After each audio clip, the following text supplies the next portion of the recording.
So we're waiting on a green dot. Hey, there's a green dot. That means we're live. Oh, let me get my microphone back over here because Jeffrey Epstein did not kill himself.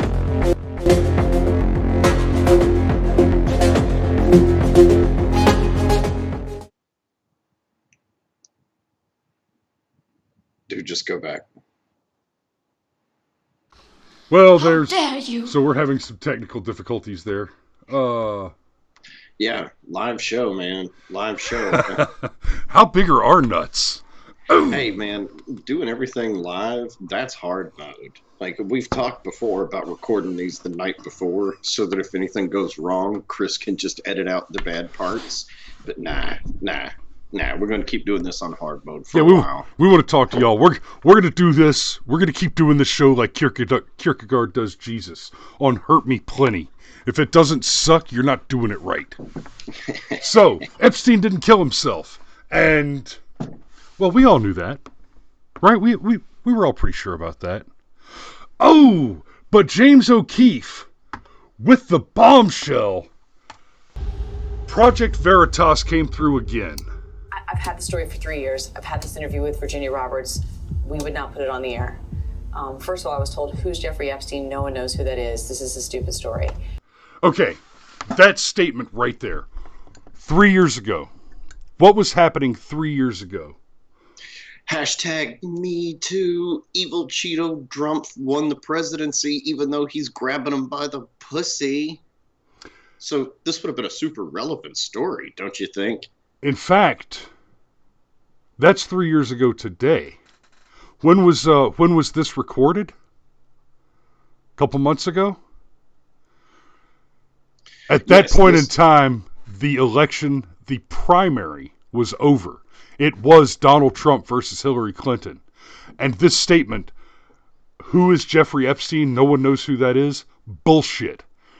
In the summer of 2016, people were talking about Lolita Express and the Clintons' involvement with it as part of Oppo research and Oppo attacks against the Democrats and the Clinton machine, precisely in order to weaken her bid for the presidency against Donald Trump.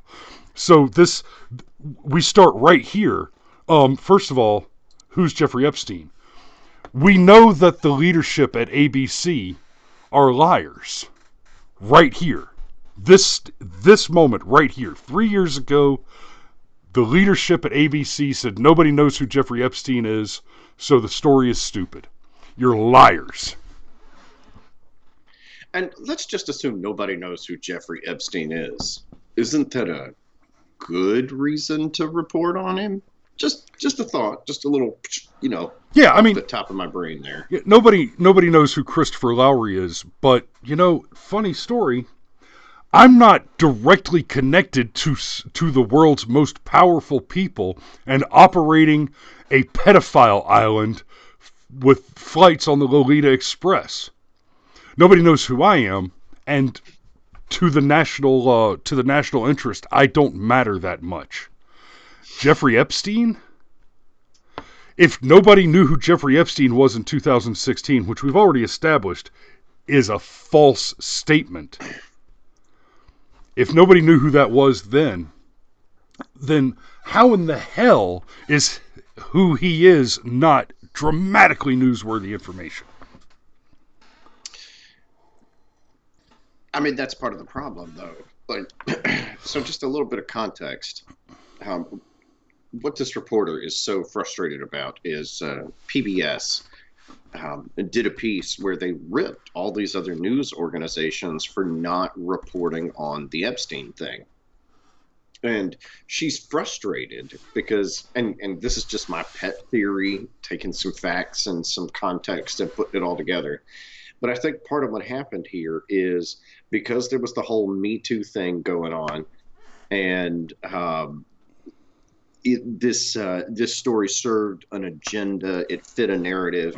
They actually attempted to do some reporting, and Epstein was going to be the focus of the reporting because even if you had to burn Bill Clinton, you also got to burn Donald Trump, and maybe you could turn Hillary into some kind of victim or whatever. Okay, but it fit with all the narratives.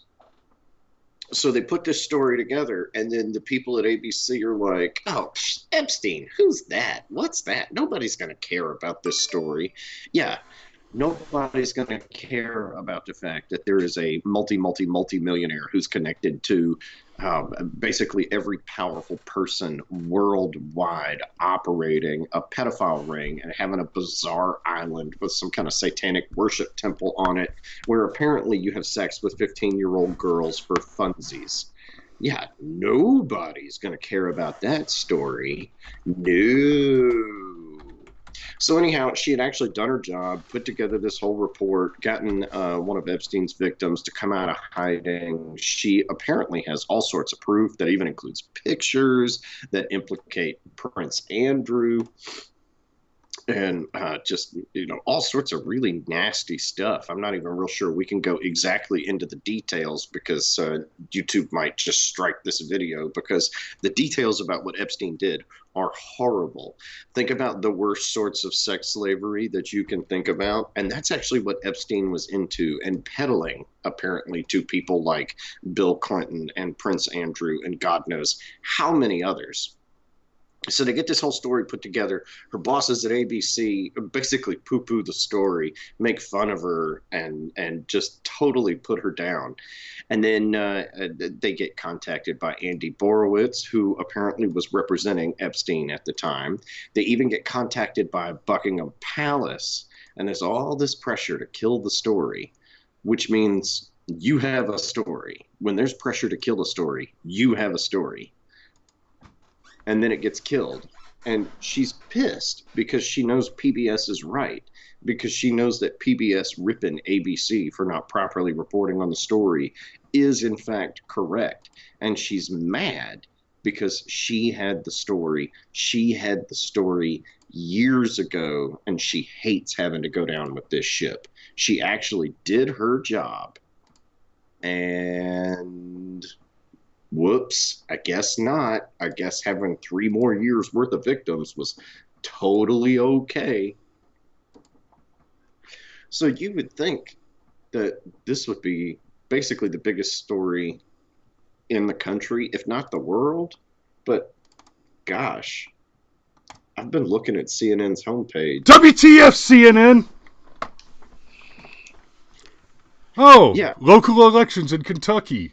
Weapons arrive in Yemen. Black activists took over neo-Nazi group with plans to destroy it. Trump, Trump.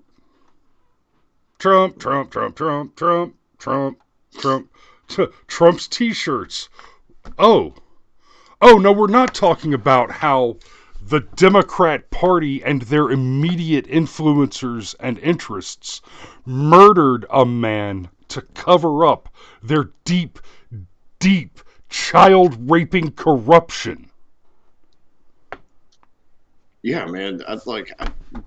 The more of this stuff that comes out, the more I go back to that whole interview that Alex Jones did with Joe Rogan, and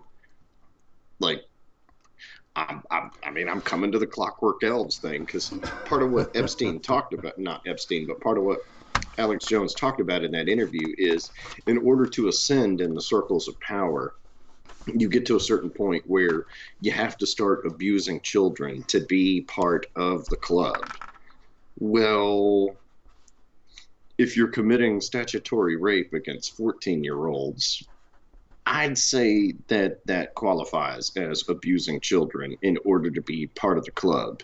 And how sick does your mind have to be? I'm coming up on 40 years old, and Chris and I have talked about this off air.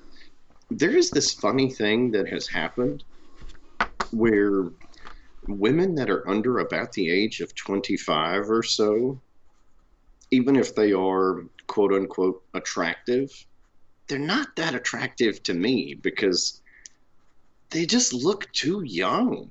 It's not like I think that they're ugly. Yeah. It's kind of like, ew, that's not really the my little thing.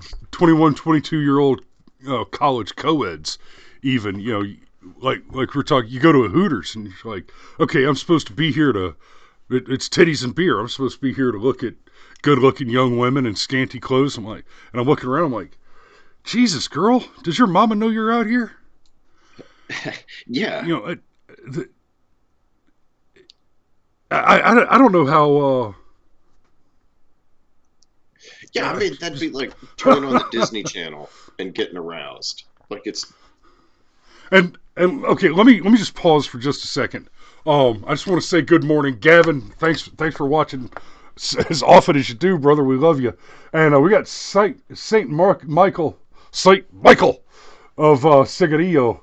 I knew this was a blackmail ring all a long time ago. Yeah, we all did, brother. We all did. The whole thing stinks of what the CIA used to do to politicians and celebrities back in the day with homosexuality.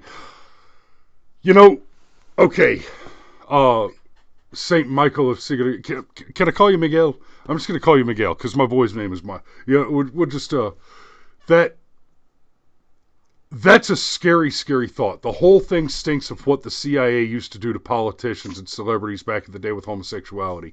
Let me tell you what's scary about that. I think you're right. It smells to me like Bill Clinton and a few of the older interests are being covered for by the company because they still have important information that we just do not want coming out at that level. And as far as what you're talking about with homosexuality there, the other thing that's scary about that is around the same time that was going on with politicians and celebrities with homosexuality was the beginning of the movement for the normalization of homosexuality into our society, which we have now come to an absolute full normalization.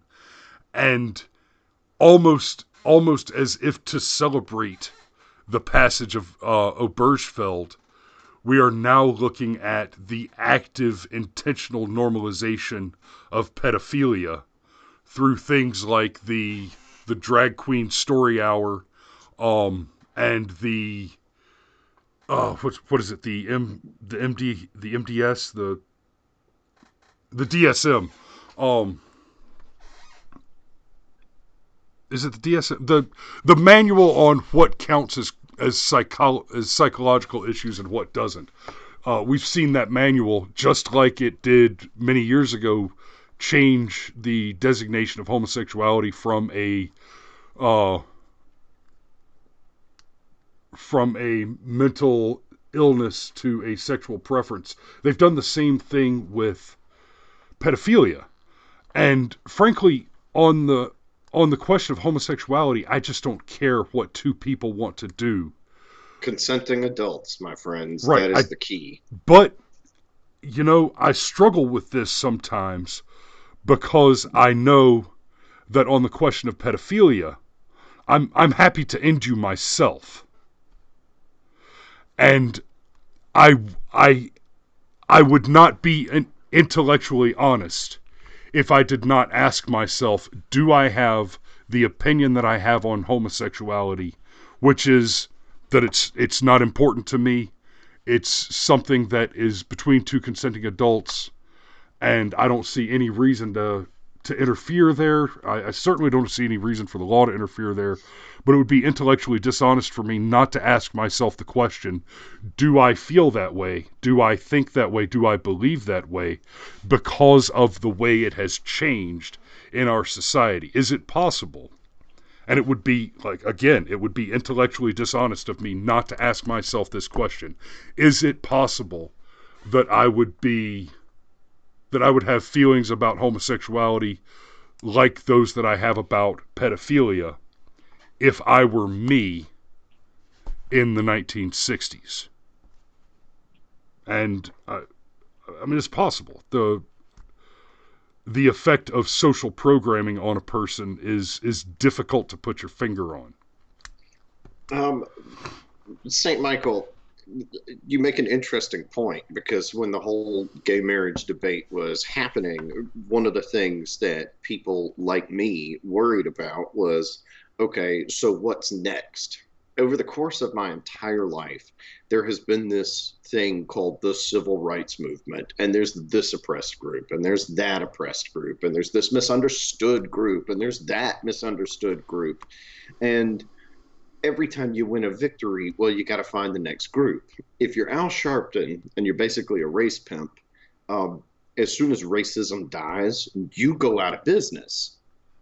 And one of the things that I worried about is that there was going to be a similar thing that was going to happen with regard to sexual rights. And okay, so what comes after homosexuality? The normalization of polyamory, the normalization I mean, who knows what? Okay, and yes, pedophilia included on that. And of course, the common response was, oh, slippery slope fallacy. Look, the majority of the people that throw up the whole logical fallacy argument don't understand logical fallacies beyond the surface level, so you can shit right up your nose if that's your counter argument. Because sometimes slopes are slippery, and all you have to do is slip a little bit, and you're going all the way to the bottom, baby. And we've seen clear evidence in this case. As soon as Obergefell passed, it was almost the same day. All of a sudden, we had activists demanding bathroom that transgenders be allowed to go to whichever bathroom they want to go to, and I remember we had a conversation about this on this show when that happened. Look, see, if you still reference the slippery slope as a fallacy, you are not paying attention. You are not an adequately intellectual person. You do not have the intellectual capacity to have legitimate arguments. The slippery slope is absolutely a thing. And to say that the slippery slope argument is fallacious is that argument is refuted by the evidence at this point. And we talked about this when right after Obergefell passed, and just immediately there was all this controversy about bathrooms and who could use which bathroom, and Hollywood saying that they wouldn't film in certain places, and big sports groups saying that they wouldn't play games in certain states, and musicians saying that they were canceling concerts in certain states because of their bathroom policies, and yada da da da da da. And it was almost instantaneous. And one of the big things that we pointed out at the time was, right up until this became national news and Obama started trying to make legislation based on it, and we are way the hell off our topic right now, but we'll bring it back around and try to get off the air in a few minutes. For one, I need to pee. But speaking of bathrooms, TMI. But one of the things that we talked about then is the transgenders were already using the bathrooms that they wanted to use when all that stuff was going on, and nobody cared, right? If some woman dressed like a man comes into the men's room and goes into the stall to handle her business, I probably didn't even notice, let alone care. Now, if you're a man dressed as a woman going into the ladies' room, you are going into a stall, period, because there's not a urinal for you to stand at and pee in. So you're going into a stall. The only way anybody's going to notice is if you're a big guy like me and your head sticks way up over the stall, or they're looking at your feet and notice that they're pointed toward the toilet instead of away from it. But even then, if you're a trans and you're living your life as a woman, even though you're a man, I imagine that you're going to sit down on the toilet anyway. So it was a non-issue that was immediately turned into this national outrage, and it was a national outrage on behalf of not 0.3% of people who were legitimately unaffected by it in every way leading up to that argument. The only place that there's an arguable effect is on the question of whether or not little girls in high school and little boys in high school should be changing clothes in the same locker room after sports. And the obvious answer is no. You don't put little raging penises and little raging vaginas in the same room unguarded. That's just... That is where the slope goes. Yeah, I would have to say that bestiality is probably the fulcrum point where the rubber quite literally meets the road. And so I guess the question would be, what do you think's easier to normalize, screwing a sheep or screwing a child, because both of which are pretty far out there. I hate to say it, but I think at this point, polyamory is a foregone conclusion within our lifetime. And that in and of itself is a terrible idea. Don't let anybody fool you. No, polyamory is a foregone conclusion right now. That's just a thing that people do now. The question on polyamory is whether or not we go to bigamy, whether or not we start allowing multiple marriages under the color of law. And I want to address one more thing for St. Michael here. He asked the question, can two consenting adults eventually engage in bestiality as long as they do it behind closed doors? That is where the slope goes. While I agree that is the direction the slope wants to head in, I think it remains a lot easier to make the argument that children cannot consent, and neither can animals. The only people that can be said to give affirmative consent are adults.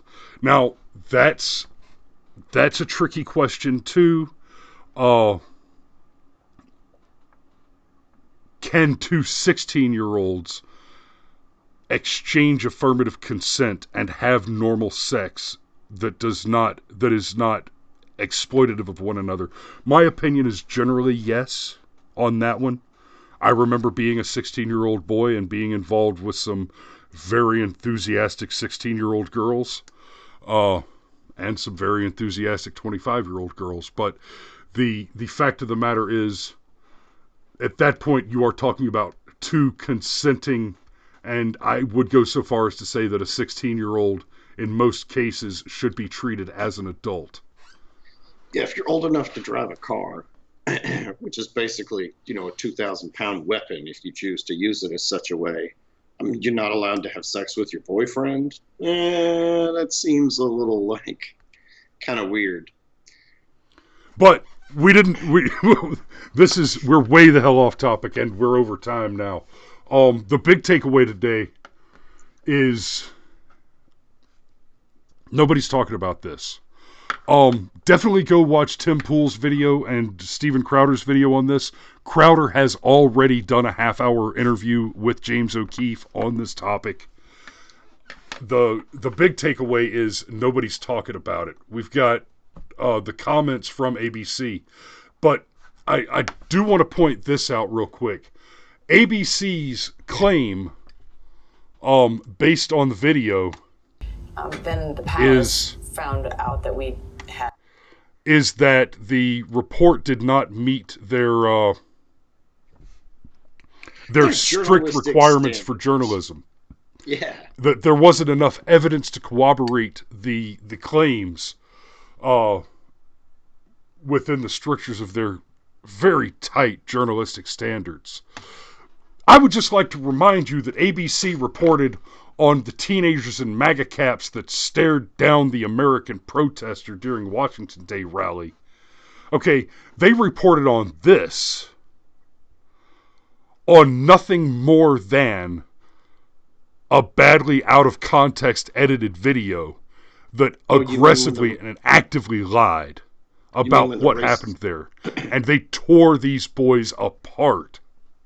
You mean when the racist kid tried to go after Chief Finding Meth? Yeah. And then, of course, once all the information came out, we found that for anybody to claim that what these boys had done was that they were in any way in the wrong was absolutely ludicrous. But with that's just one example.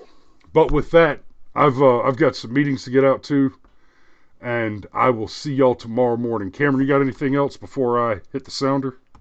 No, just that Epstein didn't kill himself, and it's pretty freaking clear. Yeah. I mean, I don't think there are any reasonable people, and there certainly are not any people in a position of power with a platform to speak on it that are claiming that Epstein killed himself. Nobody believes that Epstein wasn't murdered.